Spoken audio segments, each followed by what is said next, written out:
બીજી તરફ આખો દિવસ ઉકળાટ બાદ મોડી રાત્રે વાદળો ગર્જના કરતા પહોંચ્યા અને નવસારી શહેર અને આસપાસના ગામડાઓમાં તોફાની પવન સાથે ધોધમાર વરસાદ પડ્યો. વરસાદથી વાતાવરણમાં ઠંડક પ્રસરી ગઈ હતી. વરસાદની ધબધબાટીના દ્રશ્યો સુરતના છે, જ્યાંના અઠવા ગેટ, પીપલોદ, ડુમ્મસ સહિતના વિસ્તારોમાં ભારે ઉકળાટ બાદ વરસાદ તૂટી પડ્યો. તોફાની પવન સાથે મેઘરાજાએ ધબધબાટી બોલાવતા રોડ ભીંજાયા. લોકોને આખરી ગરમી અને બફારાથી છુટકારો મળ્યો. 16 જૂન સુધી ગુજરાતમાં ગાજવીજ સાથે વરસાદની આગાહી. ગુજરાતમાં આતુરતાપૂર્વક વરસાદની રાહ જોવાઈ રહી છે. તે પહેલા પ્રી મોન્સૂન એક્ટિવિટીના ભાગરૂપે ગુજરાતમાં વરસાદની સંભાવના છે. હવામાન વિભાગે 16 જૂન સુધી વરસાદની આગાહી કરી છે. હળવાથી મધ્યમ વરસાદ પડી શકે છે. 14 થી સૌરાષ્ટ્ર કચ્છમાં વરસાદ ભૂક્કા બોલાવશે. ત્યારે 16 જૂન સુધી ક્યાં ક્યાં વરસાદની સંભાવના છે તેની વાત કરીએ તો ડાંગ, તાપી, નવસારી, વલસાડ, સુરત, નર્મદા, છોટાઉદેપુર, દાહોદ, મહીસાગર, ભરૂચ, દમણ, દાદરા, નગર હવેલી, ભાવનગર, અમરેલી, ગીર સોમનાથ, દીવ સહિત આસપાસના વિસ્તારોમાં વરસાદ પડી શકે છે. इसमें 10 से लेकर 16 जून तक हल्का से मध्यम बरसात का संभावना रहेगा. मेनली आपका गुजरात रीजन का साउदर्न डिस्ट्रिक्ट्स तापी, डांग, नवसारी, वलसाड, दमन, दादरा, नगर हवेली.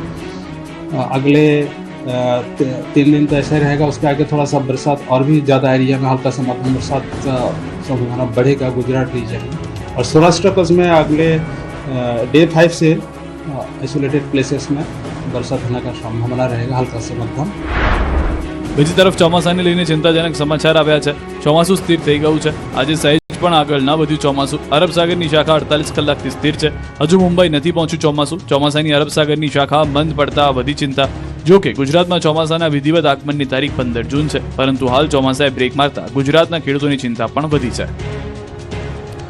ચોમાસા પહેલા જ દક્ષિણ ગુજરાતમાં પૂર આવે એવો વરસાદ ખાબકશે, અંબાલાલ પટેલની આગાહી. ગુજરાતમાં હજુ તો ચોમાસું બેસવાના કોઈ ઠેકાણ નથી. મુંબઈ સુધી પણ ચોમાસું પહોંચ્યું નથી. ત્યારે ચોમાસા પહેલા દક્ષિણ ગુજરાતમાં પૂર આવે એવો ખતરનાક વરસાદ પડવાની આગાહી હવામાન નિષ્ણાંત અંબાલાલ પટેલે કરી છે. તેમના મતે 23 થી 26 જૂન વચ્ચે ભારે વરસાદ પડી શકે. દક્ષિણ ગુજરાતમાં પૂર આવવાની શક્યતા છે. મૃગશીર્ષ નક્ષત્રનો વરસાદ 16 જૂન સુધીમાં આવશે. 22મી થી 26 જૂન વચ્ચે ભારે વરસાદ પડશે. તારીખ 18 થી 20માં વરસાદ થોડો વધુ થવાની શક્યતા રહે છે અને આદ્રા નક્ષત્રનો વરસાદ તારીખ 22 જૂનથી થવાની શક્યતા છે. 23 જૂનથી 26 જૂન વચ્ચે આદ્રા નક્ષત્રનો વરસાદ વધુ થવાની શક્યતા છે. કેટલાક ભાગમાં ભારે વરસાદ થવાની શક્યતા છે. દક્ષિણ ગુજરાતના ભાગમાં ભારે વરસાદ થવાની શક્યતા છે. ધીરે ધીરે દક્ષિણ ગુજરાતના કેટલાક ભાગમાં તો પૂર આવે એવી સ્થિતિનું પણ નિર્માણ થઈ શકે. શાળાઓ, કોર્ટ, એરપોર્ટ બાદ સીએમઓ ઓફિસ અને અમદાવાદ કોર્પોરેશનને ઉડાવી દેવાની ધમકી મળતા ખળભળાટ. અત્યાર સુધી કોર્ટ, સ્કૂલ કે પાસપોર્ટ, પોસ્ટ ઓફિસોને બોમ્બથી ઉડાવી દેવાની ધમકી મળતી હતી, પણ પ્રથમવાર ગુજરાતના મુખ્યમંત્રીની ઓફિસ અને અમદાવાદ કોર્પોરેશનને ઉડાવી દેવાની ધમકી મળતા ખળભળાટ મચી ગયો. ગુજરાતના મુખ્યમંત્રી કાર્યાલય એટલે કે સીએમઓ અને અમદાવાદ મ્યુનિસિપલ કોર્પોરેશનને બોમ્બથી ઉડાવી દેવાની ધમકી મળતા વહીવટીતંત્રમાં દોડધામ મચી ગઈ. મોડી રાત્રે મળેલા એક ધમકીભર્યા ઈમેલમાં બંને મહત્વની સંસ્થાઓને નિશાન બનાવવાનો ઉલ્લેખ કરવામાં આવ્યો, જેથી સંબંધિત વિભાગોને જાણ કરવામાં આવી અને સુરક્ષા એજન્સીઓ તાત્કાલિક હરકતમાં આવી ગઈ. સવારથી જ પોલીસ બંદોબસ્ત અને ડોગ સ્ક્વોડ સીએમઓ પહોંચી ગયા. સીએમઓ અને મંત્રી ચેમ્બરોની તપાસ કરવામાં આવી. પહેલા નીચેના હોલ તપાસ્યા બાદ મંત્રીઓને ત્યાં તપાસ કરી, પરંતુ આખી કચેરીમાંથી કંઈ ન મળતા પોલીસે રાહતનો શ્વાસ લીધો. સાયબર ક્રાઇમની ટીમ દ્વારા ધમકીભર્યા ઈમેલનું ટેકનિકલ વિશ્લેષણ કરવામાં આવ્યું. બીજી તરફ ગાંધીનગર અને અમદાવાદમાં મહત્વની સરકારી કચેરીઓની સુરક્ષા વ્યવસ્થા પણ વધારી દેવામાં આવી. સંવેદનશીલ સ્થળો પર ચેકિંગ અને નજર રાખવાની કામગીરી તેજ કરવામાં આવી. આ તરફ ધમધમતી અમદાવાદ કોર્પોરેશનની ઓફિસમાં પણ દોડધામ મચી ગઈ. કોર્પોરેશન ઓફિસને બોમ્બથી ઉડાવી દેવાની ધમકી મળતા ખળભળાટ મચી ગયો. ધમકીભર્યા ઈમેલ મળતા જ આખી ઓફિસ ખાલી કરાવી નાખી હતી. તમામ સ્ટાફ અને અરજદારો પરિસરમાં એકત્ર થઈ ગયા હતા. પોલીસની ટીમે કોર્પોરેશન ઓફિસ પર કબજો લઈને મેયર, સ્ટેન્ડિંગ કમિટીના ચેરમેન પણ કોર્પોરેશન ઓફિસે તપાસ આદરી હતી.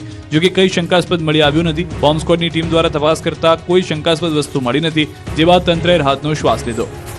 બીજી તરફ 17 ડિસેમ્બરથી 18 માર્ચ 2026 સુધીમાં ગુજરાતમાં બોમ્બથી ઉડાવી દેવાની 9 ઘટના બની છે, જે ધમકીઓ નીકળી, જેમાં અમદાવાદ, વડોદરા, ગાંધીનગરની શાળાઓ, અમદાવાદ સિટી અને civil sessions court, Gujarat high court સહિત કેટલાક જિલ્લાની court, Ahmedabad airport, passport office, post office, વડોદરાની પારુલ યુનિવર્સિટી અને ગુજરાત વિધાનસભાને ઉડાવી દેવાની ધમકીઓ મળી ચૂકી છે.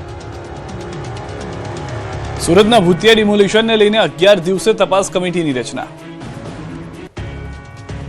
સુરતમાં ગત 29 અને 30 મેના રોજ વેડ દરવાજા પાસે આવેલા વર્ષો જૂના નાસિરનગર વિસ્તારમાં ભારે પોલીસ બંદોબસ્ત સાથે 100 જેટલા મકાનનું ડિમોલિશન કરવામાં આવ્યું હતું. જોકે આ ડિમોલિશન ગુજરાતના ઇતિહાસનું સૌથી રહસ્યમય ડિમોલિશન ગણાવી શકાય એવું છે. સસ્પેન્સ ફિલ્મને આંટી મારે એવા રહસ્યના તાણાવાણા ગૂંથાયેલા છે. આ પ્રકરણમાં નવો ખુલાસો થયો.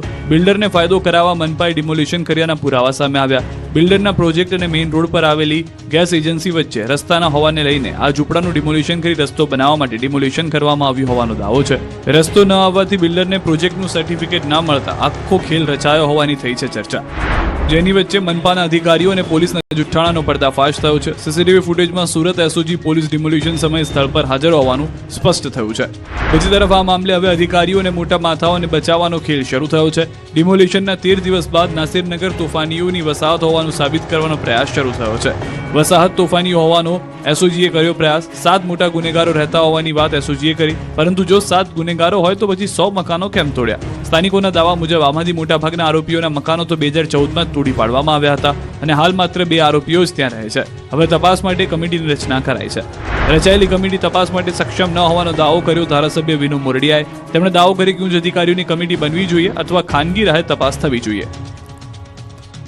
ધોરાજીમાં પતિનું મોત થતા